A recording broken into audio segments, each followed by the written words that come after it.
El mundo mira hoy a la residencia del presidente de Estados Unidos.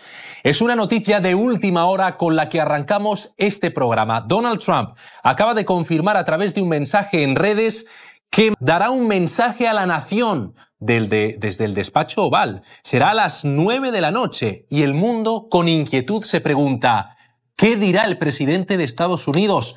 Repito, última hora. Se dirigirá a la nación mañana. Esto es Club de Prensa Washington. Saludo a nuestros panelistas de hoy. Nos acompaña desde Santiago de Chile Néstor Aburto, director de contenidos de Radio Bio Bio. Bienvenido, Néstor.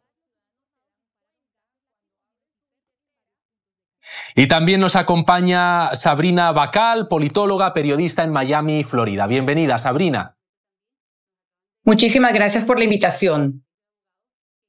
Con ellos dos arrancamos este Club de Prensa Washington. Enseguida se sumará también Néstor, porque hoy en Chile está la noticia con la vista puesta en ese resultado electoral. Pero antes le pregunto a Sabrina, ¿qué será ese mensaje a los estadounidenses? Es una última hora, nadie sabe qué puede ser. ¿Cuál es tu apuesta, Sabrina? Bueno, la apuesta, ya que estamos en un canal que siguen los latinoamericanos, los hispanos en Estados Unidos, sería algo que tiene que ver con la intensificación de la escalada militar, tanto en el Caribe como en el Pacífico, algo que tiene que ver con Venezuela, con el régimen del dictador Nicolás Maduro, sería mi apuesta. ¿Puede ser que haga algún anuncio entonces relacionado, por ejemplo, con los ataques navales en el Caribe, el Pacífico? ¿Irá por ahí ese despliegue, esa presión contra Maduro? Sí, bueno, yo pensaría que eso va a terminar en una negociación y probablemente lo que Trump está haciendo es escalar como método de presión, porque hay medios internacionales que han hablado de una negociación que se está llevando a cabo. Hace una semana se dio una llamada entre Nicolás Maduro y Donald Trump, que en otro escenario donde no se considerara una negociación, una salida negociada, pues no sería concebible. Entonces, esa es mi apuesta porque estoy en NTN 24, pero también está el tema de Rusia y Ucrania, hay temas internos, así que lo dejo allí. Les voy a leer exactamente el mensaje que acaba de publicar Trump en Truth Social. Dice: mis queridos americanos, mañana daré un mensaje a la nación por la noche en directo desde la Casa Blanca a las 9 de la noche. Espero veros a todos allí. Ha sido un gran año para nuestro país y lo mejor está por venir. Ha sido un gran año, Sabrina. Lo mejor está por venir. En este breve mensaje se refiere al pasado y al futuro. Seguramente haga balance del año y proyecte cuáles serán sus líneas para el 2026. ¿Cuáles serán esas líneas del próximo año?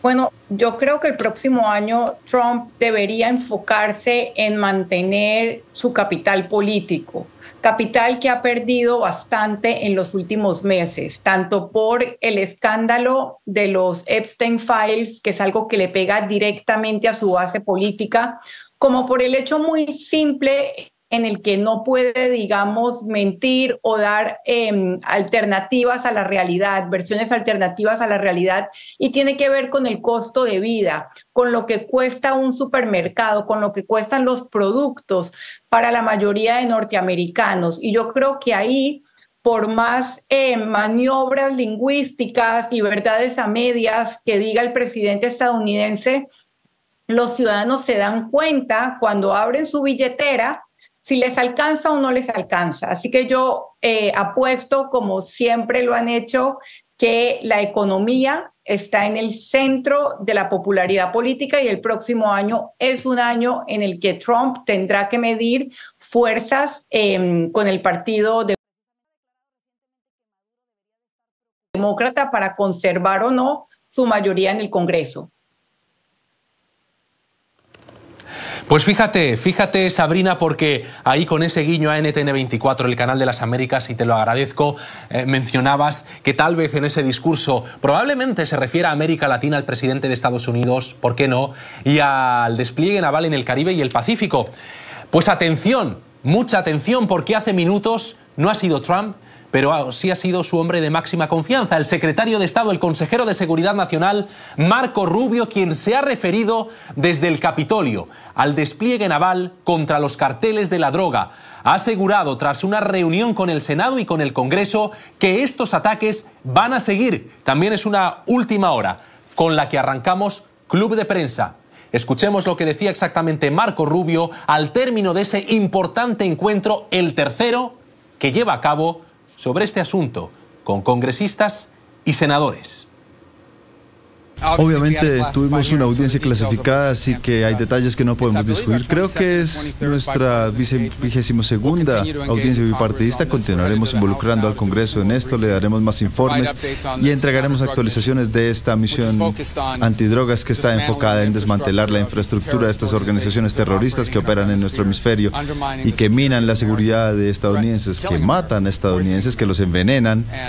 Y ha sido una misión altamente exitosa que continúa, y estamos aquí ante el Congreso entregando actualizaciones de cómo anda esto y cómo se mueve.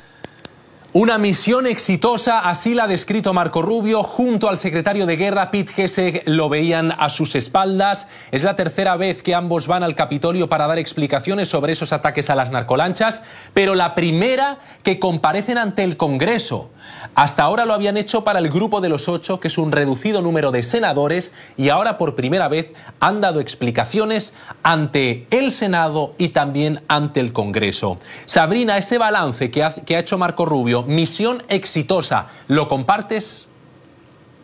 Bueno, definitivamente no, porque hasta el momento no vemos cuál es el objetivo de esta misión. No sabemos si lo que se busca es una salida negociada, si lo que se busca es derrocar al régimen de Nicolás Maduro, de qué manera entonces llegaría María Corina Machado al poder, habría nuevas elecciones. O sea, él está enfocado y los mensajes siempre están enfocados como si la legitimidad estuviese en denominar esta escalada como una lucha contra las drogas o como parte de la guerra contra las drogas, cuando los hechos nos demuestran todo lo contrario. O sea, básicamente el 70% del fentanilo que llega a Estados Unidos lo hace por México.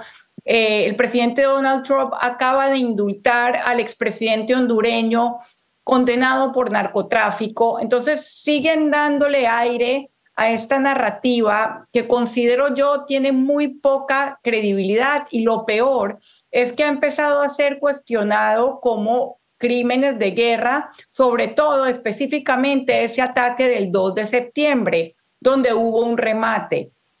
Pensaría yo que lo que está haciendo es preparando el terreno Marco Rubio, porque saben que han perdido mucho terreno político en esta campaña militar. Saludo a esta hora también a Néstor Aburto, que se incorpora a este club de prensa. Néstor, hemos escuchado al secretario Marco Rubio, ha comparecido en el Capitolio, califica de exitosa la misión en el Mar Caribe y el Pacífico. ¿Estás de acuerdo? Bueno, hasta ahora ha generado la tensión suficiente geopolítica en la región. Todas las miradas están puestas sobre qué es lo que va a pasar con Nicolás Maduro, pero si ellos lo dicen, algún dato más tendrán o alguna señal quieren dar que habrá que analizar. En cuanto a la lucha contra el narcotráfico, atención, porque Estados Unidos, Néstor, insiste en que van a seguir, se ha convertido en una de las banderas del presidente Trump. ¿Qué te parece esa comparecencia de Marco Rubio y de Pete Hegseth en el Capitolio? Es una de las noticias del día para dar explicaciones ante el Congreso y el Senado. Yo creo que no hay ninguna duda para quienes seguimos la política regional y sobre todo a nivel global de lo que está pasando, que Estados Unidos desde hace algún tiempo ha identificado formas o modelos distintos para poder acercar o poner posiciones respecto a lo que está pasando, por ejemplo, con Venezuela. Y voy a pararme en Venezuela, también un poco Nicaragua. Lo que nosotros hemos escuchado, no solo ahora, sino también en las últimas semanas, viene dentro del mismo relato de que Estados Unidos, uno de sus grandes problemas es el narcotráfico que está, y obviamente la drogadicción dentro de su territorio. Y ese solo hecho como causal, lo había dicho Marco Rubio, entendemos que es lo que repitió también como concepto ahora para mencionar que van a seguir adelante con esta guerra, es justamente derrocar al narco. Y a juicio de la Casa Blanca, el narco hoy día está amparado en estos gobiernos dictatoriales o gobiernos, digamos, que tienen una posición absoluta, sin oposición dentro de ellos mismos, como es el caso de Venezuela y también Nicaragua. Desde luego, sin duda alguna, esa lucha contra el narcotráfico, ahí estaba Marco Rubio, es, repito, una de las noticias del día que estamos siguiendo hoy.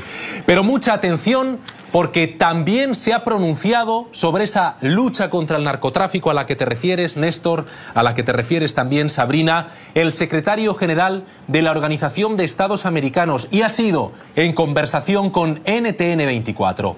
Esta mañana este canal acudió a un encuentro con Albert Ramdin y defendió la estrategia contra el narcotráfico de Estados Unidos. Dice que es fundamental combatir al crimen organizado para defender la seguridad en la región. Pero eso sí, cuestionó si esta maniobra militar se ajusta o no al derecho internacional. Vamos a ver ese pronunciamiento de Albert Ramdin sobre los ataques a las narcolanchas, en diálogo con NTN 24. Lo que sucede actualmente con los activos navales de los Estados Unidos en el Mar Caribe. He dicho que la razón oficial dada para esa presencia es para luchar contra el crimen transnacional organizado. Creo que nadie tiene problemas con eso. En términos de los ataques a las lanchas, también dije públicamente que, aunque los objetivos son buenos, luchar contra el crimen transnacional organizado, el mensaje utilizado puede que no esté de acuerdo con la ley internacional o con la ley internacional humanitaria. Se necesita entregar evidencia justificable. ¿Qué te parece, Néstor, la postura del secretario general de la OEA? Hasta ahora no le habíamos escuchado pronunciarse en esos términos sobre el despliegue naval. Es la primera vez que lo hace. Dice que nadie tiene problemas con eso, que los objetivos son buenos, la lucha contra el narcotráfico, pero menciona también a la ley de derecho humanitario.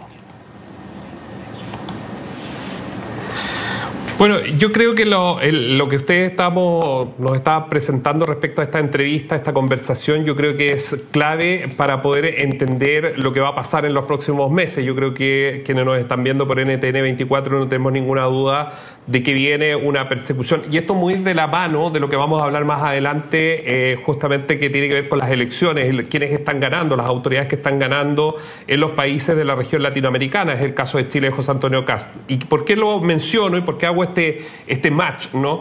Es porque hoy día hay una demanda, y yo creo que en estas palabras que escuchábamos, como también las de Marcos Rubio, el secretario de Estado, se esconde una verdad que sabemos en Latinoamérica. El narcotráfico, el contrabando ha ido en aumento, los números son elocuentes, y dar esta lucha, evidentemente, sin permitir, porque no se le puede permitir a nadie la violación de derechos humanos. Por cierto que eso es una garantía constitucional en los estados, está dentro de la carta que mandata a las Naciones Unidas, y que esto se debe hacer, pero sí le pone una presión muy fuerte a los gobiernos para sumarse, en definitiva, en este enfrentamiento que se busca dar con el crimen organizado, porque finalmente el narcotráfico forma parte de estos modelos de crimen organizado que incluyen también el lavado de activos, la trata de personas, etcétera, etcétera. Desde luego, es una de las claves de esta jornada. La estamos analizando con Néstor Aburto en Santiago de Chile y con Sabrina Bacal, que nos acompaña hoy desde Miami. Fíjense en otro de los comentarios que ha hecho Albert Ramdin en esta conversación con NTN 24. Ha sido sobre María Corina Machado, la Premio Nobel de Paz. Por primera vez se conoce que el secretario general de la OEA la felicitó en privado y por teléfono. Dice que estaría encantado de recibirla en Washington.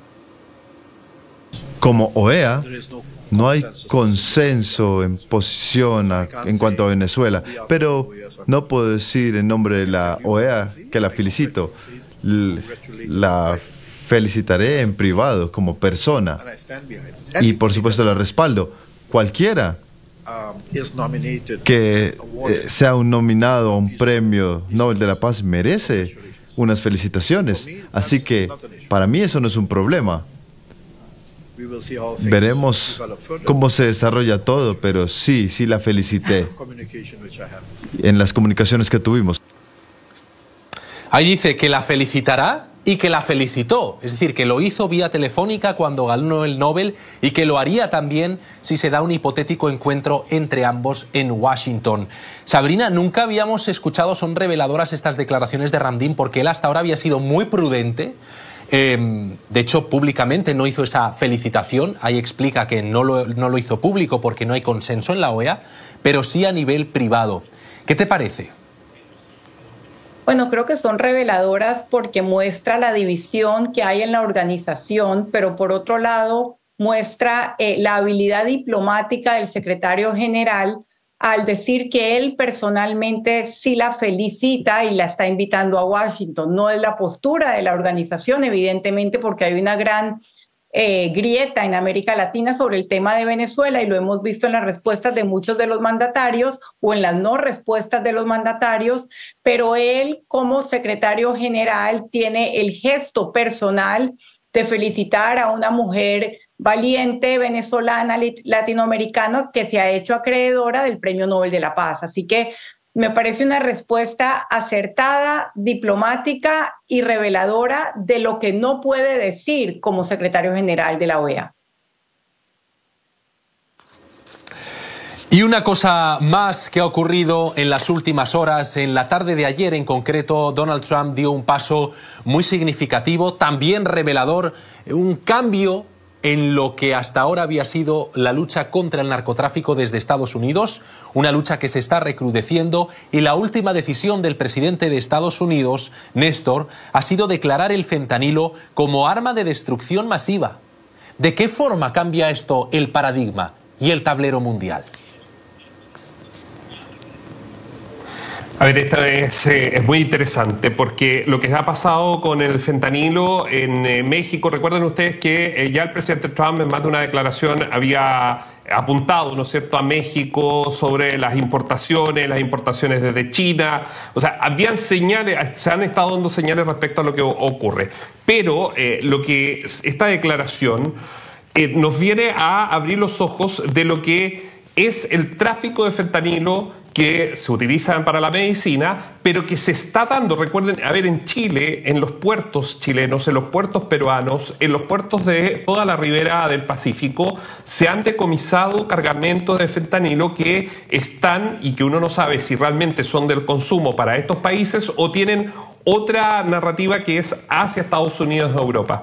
Esto básicamente de ponerlo como una lucha en sí, yo creo que va en la línea de frenar lo que está pasando con la industria del fentanilo, porque se ha metido muy duramente en Estados Unidos, está utilizando América Latina para poder atraerlo desde los procesos donde se está procesando para llegar justamente al mercado estadounidense. Yo creo que son batallas duras. Yo creo que el tema del narcotráfico, que incluye el fentanilo también dentro de estas grandes ya casi corporaciones, son batallas duras donde se necesita a los estados, se necesita obviamente una política común para hacer frente y poder erradicarlo. Néstor, en las elecciones de Chile y sobre todo en el reciente pronunciamiento que ha hecho el ganador de esos comicios, José Antonio Kast, sobre la situación en Venezuela, sobre Nicolás Maduro. Vamos a oírlo y ya lo comentamos. Bueno, es evidente que tanto Donald Trump como Giorgia Meloni, Héctor Orbán hayan enviado sus saludos, porque esto es una buena noticia para el Cono Sur, y las palabras de Maduro me tienen sin cuidado. ¿Y las del presidente de Colombia?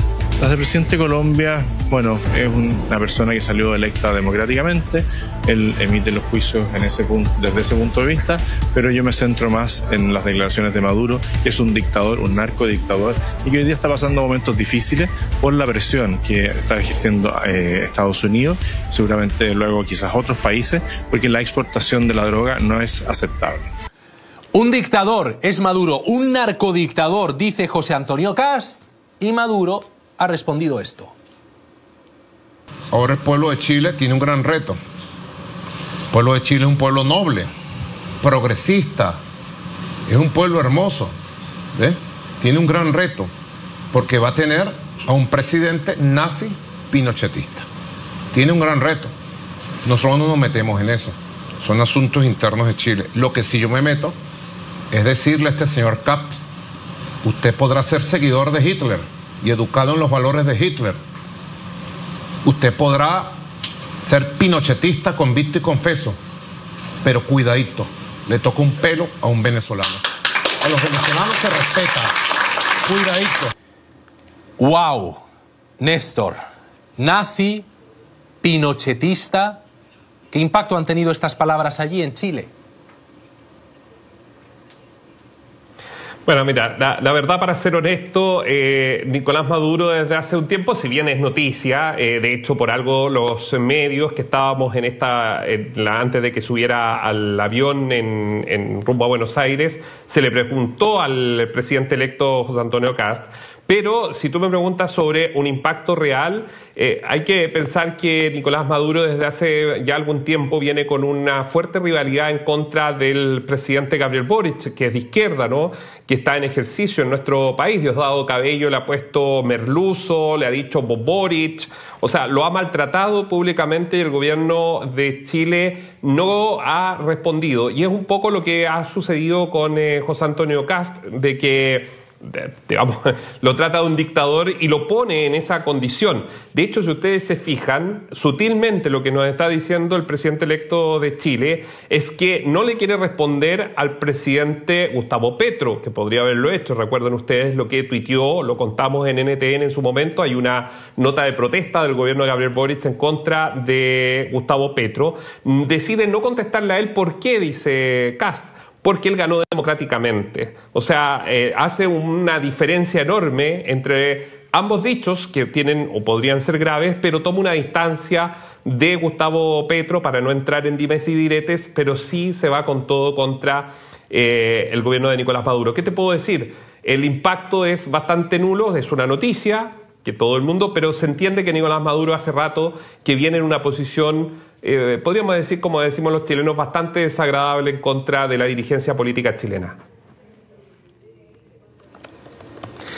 ¿Y creéis que este nuevo gobierno en Chile, Sabrina, va a cambiar en algo la posición de ese país respecto a Venezuela? Aunque, como decía Néstor, efectivamente ya... Bueno, pues Boric había condenado a la dictadura venezolana, había sido insultado ya por el régimen chavista, pero ¿puede que Kast endurezca más la posición de Chile respecto a ese país? Bueno, coincidiendo un poco con mi compañero en este programa, creo que Nicolás Maduro en temas internacionales no tiene absolutamente ninguna credibilidad.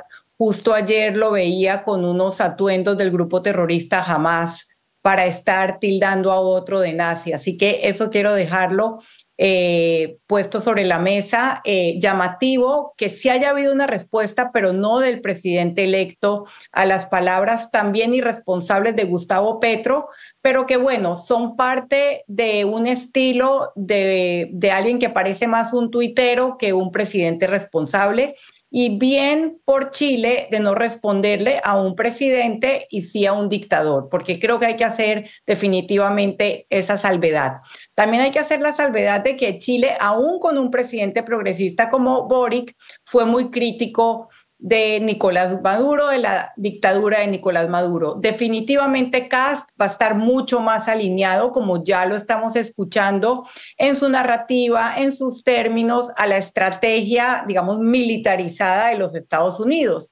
Así que sí va a haber, pensaría yo, un endurecimiento, porque no es solamente señalar que Maduro es un gobernante ilegítimo, que es un dictador, que ha exiliado a 8 millones de venezolanos, es también cuadrarse con el relato del gobierno de Trump de que la guerra contra las drogas justifica la militarización de la que es objeto ahora el Caribe y también el Pacífico.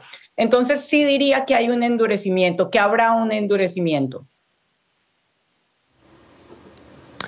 En cualquier caso, quien está siendo ya realmente duro, ofensivo, llegaría yo a decir, es también no solo Maduro, al que hemos escuchado llamar nazi a Kast, pero también está en ese mismo lenguaje, digamos, ofensivo, el presidente colombiano Gustavo Petro. Néstor, ¿cómo ha sentado esto en Chile y sobre todo al equipo de Kast, las palabras duras que le ha dedicado el presidente colombiano? Aquí hay una estrategia que está clara y yo creo que es una posición para que lo entendamos así. Todo lo que tiene que ver con los ataques en contra del presidente electo José Antonio Kast va a ser la Cancillería quienes van a responder. Es decir, cuando esos ataques directos vienen de gobiernos, digamos que democráticamente han sido elegidos quienes los representan, como es el caso de Gustavo Petro, no va a haber un enfrentamiento verbal por parte del presidente. Está claro que se va a seguir o se va a ir por la línea del seguimiento ya clásico de la Cancillería chilena, que es justamente el Palacio, el edificio Carrera, que es toda o cualquier situación que se aleje, ¿no es cierto?, desde el punto de vista de que hay que contestar, no serán ni vamos a ver a José Antonio Kast contestando, sino que van a ser notas de protesta, seguramente llamadas de embajador o retirar embajadores, pero dar señales dentro del contexto diplomático. Y esto es muy importante para quienes nos están viendo en todo el continente americano. ¿Por qué? Porque esto hace que José Antonio Kast busca más una identidad más cercana a una Giorgia Meloni, por ejemplo, que a un Javier Milei. En cuanto a la forma, los tonos, para dónde va, cómo se relaciona, ustedes han visto probablemente muchas imágenes de Giorgia Meloni en sus diálogos con el presidente Macron y otros. Yo creo que va más enfocado en un modelo que le acomoda más a José Antonio Kast que un Javier Milei o cualquier otro líder, incluso el propio Donald Trump.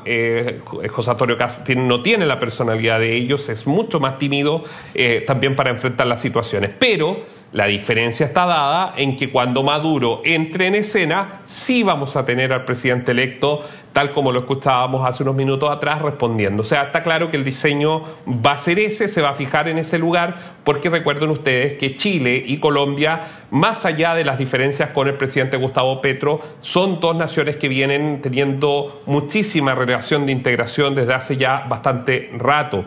De hecho, forman parte de la Alianza del Pacífico, son miembros fundadores de la Alianza del Pacífico, donde luego otros países se fueron sumando. Entonces, yo creo que somos más bien Chile y Colombia, somos más bien países muy hermanables dentro del contexto latinoamericano, y obviamente Gustavo Petro también va de pasada, terminará en algún momento su ciclo político y esto va a continuar.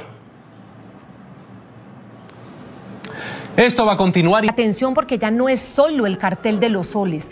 Estados Unidos acaba de designar como organización terrorista extranjera al mismísimo régimen de Nicolás Maduro. Ustedes escuchaban su publicación de Donald Trump en X, leída hace unos minutos por Jason Calderón en este informativo. Ya no es solo el cartel de los soles, ya en el pasado estaba el cartel de los soles, que según Washington está encabezado por Maduro y varios de sus funcionarios dictatoriales. Ahora es directamente el régimen en que está designado como organización terrorista extranjera y constituye un duro golpe para las actividades ilegítimas y criminales adelantadas por esta tiranía, y todos los petroleros autorizados para entrar y salir de Venezuela serán bloqueados, es lo que dice la noticia. Mucha atención.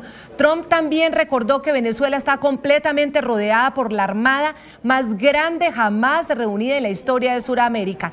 El régimen de Nicolás Maduro, el mismo régimen, es organización terrorista extranjera a partir de este momento por los Estados Unidos, la designación. Por el robo de nuestros activos y por muchas otras razones, incluyendo el terrorismo, el narcotráfico y la trata de personas, el régimen venezolano ha sido designado como una organización terrorista extranjera.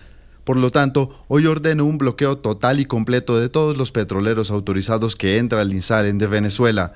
Los migrantes ilegales y criminales que el régimen de Maduro ha enviado a Estados Unidos durante la débil e inepta administración de Biden están siendo devueltos a Venezuela a un ritmo acelerado. Estados Unidos no permitirá que criminales, terroristas ni otros países roben, amenacen o dañen a nuestra nación, ni permitirá que ningún régimen hostil se apodere de nuestro petróleo, tierras ni ningún otro activo, todo lo cual debe ser devuelto a Estados Unidos inmediatamente. Señor de la Peña, quiero leerle un post en Truth Social que puso el presidente Donald Trump esta noche, hace unos minutos. Dice: Venezuela está completamente rodeada por la mayor armada jamás reunida en la historia de Sudamérica. Esta armada seguirá creciendo y el impacto para ellos será como nada que hayan visto antes, hasta que devuelvan a los Estados Unidos de América todo el petróleo, las tierras y demás activos que nos robaron. Dice: el régimen ilegítimo de Maduro está utilizando el petróleo de estos yacimientos robados para financiarse, así como para el narcoterrorismo, la trata de personas, el asesinato y el secuestro. Debido al robo de nuestros activos y por muchas otras razones, incluyendo el terrorismo, el narcotráfico y la trata de personas, el régimen venezolano ha sido designado como organización terrorista extranjera. Y agrega el presidente Trump: por lo tanto, hoy ordeno un bloqueo total y completo de todos los buques petroleros sancionados que entren o salgan de Venezuela. ¿Cuál es su reacción frente a esta nueva publicación que termina apretando, presionando mucho más a Maduro para que abandone el poder y para que no siga ni traficando con petróleo ilícito ni traficando con drogas? Bueno, esto debe ser un mensaje muy claro al señor Maduro. Lo que pasa es que en estos casos yo no me quiero adelantar de qué es lo que piensa tomar de acción el presidente Trump. Él ha dicho que todo está sobre la mesa y parte de lo que uno utiliza en una doctrina militar es la aplicación de la fuerza en una manera que el enemigo no sabe precisamente a qué es lo que le va a llegar. Entonces, el presidente Trump le está poniendo mucha presión, tiene muchas opciones a su disposición y yo no me quiero adelantar precisamente cómo las utilizaría.